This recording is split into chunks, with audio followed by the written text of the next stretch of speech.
What's up? It's Full Face Andy, and I'm here to tell you that if you can do this, then you can do this.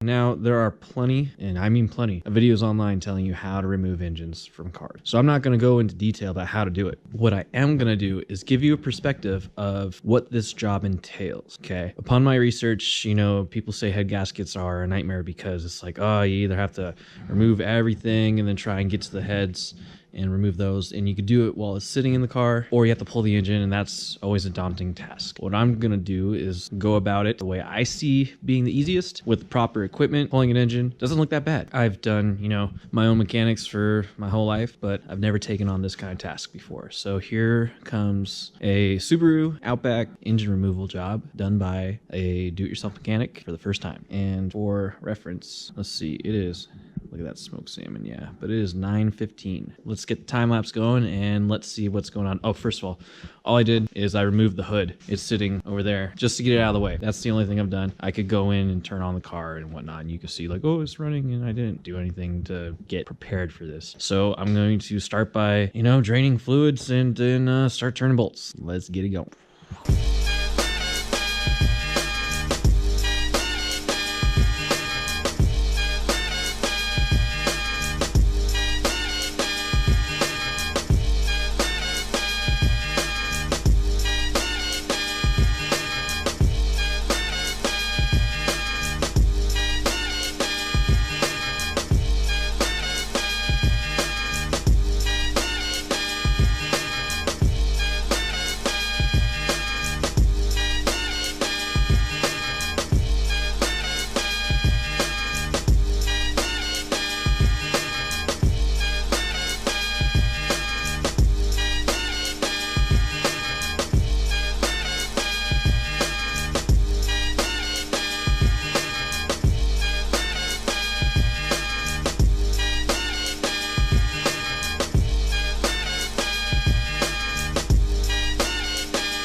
So there you have it. Engine is out. I kind of did something a little, I wouldn't call it wrong, but not necessarily to procedure, and that is the torque converter. It came out with the engine because I did not unbolt it. There's like bolts for them around, and I could have undone those if I would have had better access, and I decided, you know, whatever. It came out. I'll get this thing in a stand, but not tonight. I mean, not this morning. It is 1:34. I think I started at 9:15, and now it's, let's call it 1:15. That puts me at 10, 11, 12, 1, 4 hours. 4 hours to get this job done for a total novice at the whole idea of pulling an engine out. I mean, I wouldn't call it total novice, but I don't know. The trick is just knowing which ratchet configuration to reach into nooks and crannies, like getting these lower studs. This side was okay. There's a lot more space over here.